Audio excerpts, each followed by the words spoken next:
Hi, this is Wayne Lambert from SDI Suspension Direct Incorporated, and we're doing part 2 of our SDI E-CLIK suspension system install, and this is the electronics install.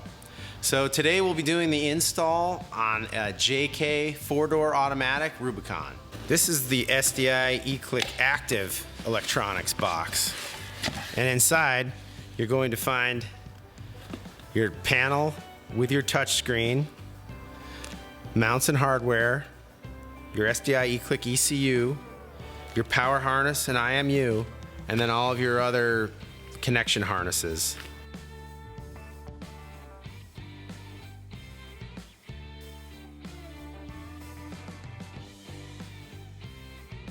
We'll start by opening the vehicle hood. Then we'll remove the stock fuse box cover. We need to clean the cover thoroughly to remove dirt and oil, and then apply the drill template following the outline that is on the stock cover. Next, we'll drill the 4 holes in the fuse box cover using a 1/4-inch drill. And finally, we'll mount the ECU on the fuse box cover using the supplied hardware, a 4mm Allen key, and a 10mm socket. Finally, we'll reinstall the fuse box cover. Now we'll insert the large connector from the wiring harness into the ECU, and we'll lock that connector in place.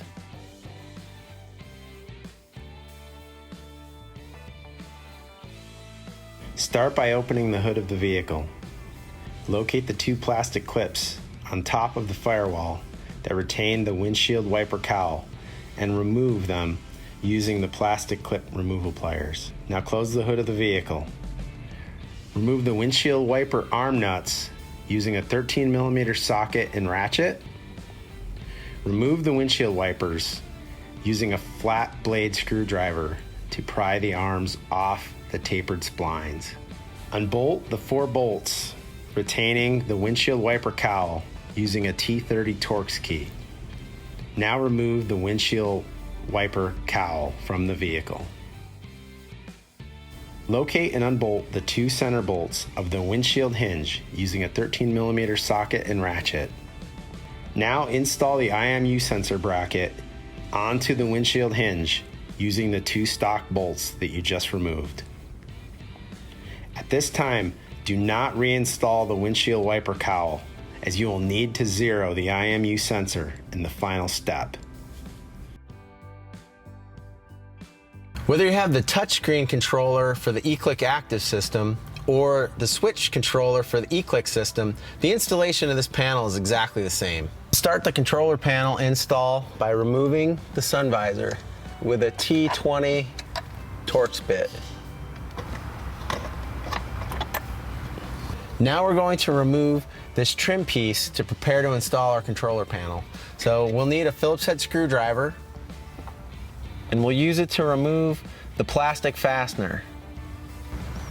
All right, then we'll pull straight down from this position to remove the panel. And then set it aside to make room to remove the next piece. Now we're going to remove the second trim piece, which we'll be replacing with the controller panel. So we simply grab it from the top, pull down, and remove it.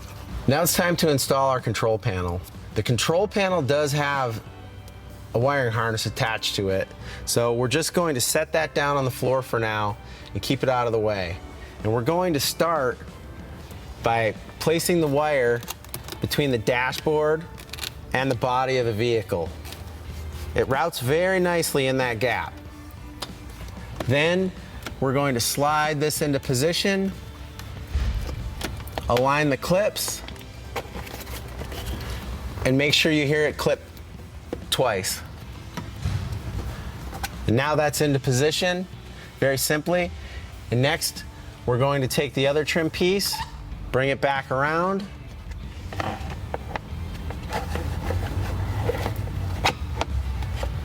place it into position, make sure that the white locating pin goes into its hole, press up, and now we'll take the plastic rivet with the Phillips head screw, insert it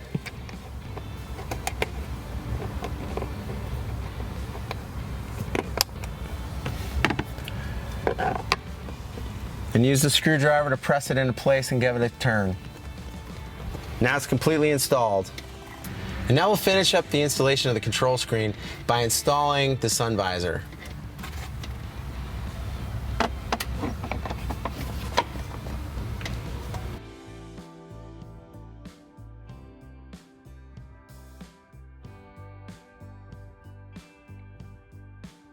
We'll remove the firewall plug. Plug the OBD2 harness connector into the vehicle's OBD2 diagnostic port, run the touchscreen harness under the dashboard, and then run the 6-pin data harness connector through the firewall. So at this point, we are not going to install the firewall plug grommet.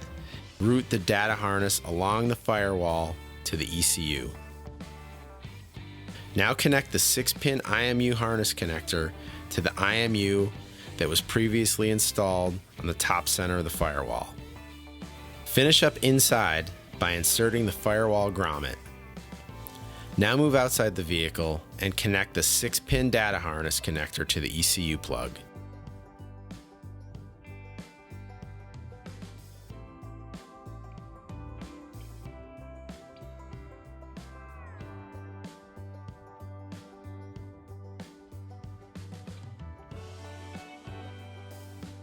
First, we'll remove the fuse box cover. Then locate fuse M9. Remove the stock 20 amp fuse if equipped. If equipped, now place the 20 amp fuse in the bottom slot of the provided fuse tap.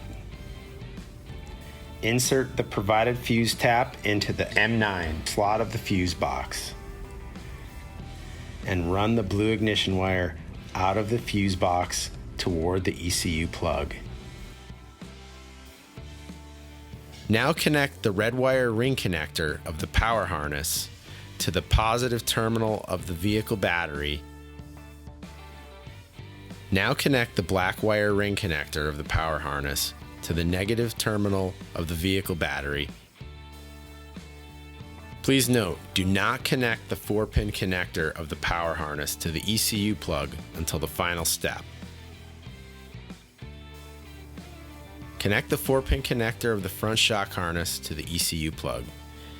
Then run the front driver's side shock harness along the firewall and down the inner fender. Connect the 2-pin connector of the front driver's side shock harness to the front driver's side shock coil. Now run the front passenger side shock harness along the inner fender and connect the 2-pin connector of the harness to the front passenger side shock coil. To install the rear shock harness, we'll connect the 4-pin connector of the rear shock harness to the ECU plug. Then run the rear shock harness down to the vehicle's frame, along the top of the frame with the brake line and stock wiring harness. Now connect the 2-pin connector of the rear passenger side shock harness to the rear passenger side shock coil. Now run the rear driver's side harness along the top of the frame, following the differential breather hose and then the stock wiring harness. Finally, connect the 2-pin connector of the rear driver's side shock harness to the shock coil. Now we'll do the final check. We'll start by connecting the 4-pin connector of the power harness to the ECU plug, and we'll confirm that all connectors are securely plugged in. Now we'll start the vehicle and we'll power on the controller.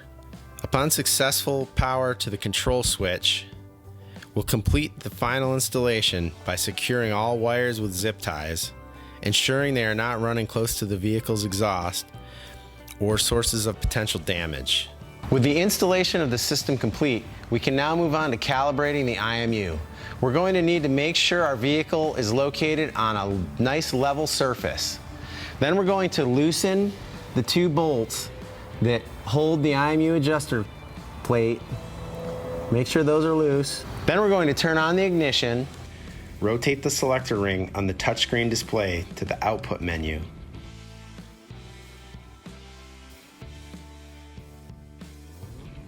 Look at the readout and confirm it is 0 degrees pitch and roll. If it is not reading 0 degrees pitch and roll, you'll need to zero the IMU. To do that, move the bracket until 0 degrees pitch angle is indicated on the screen.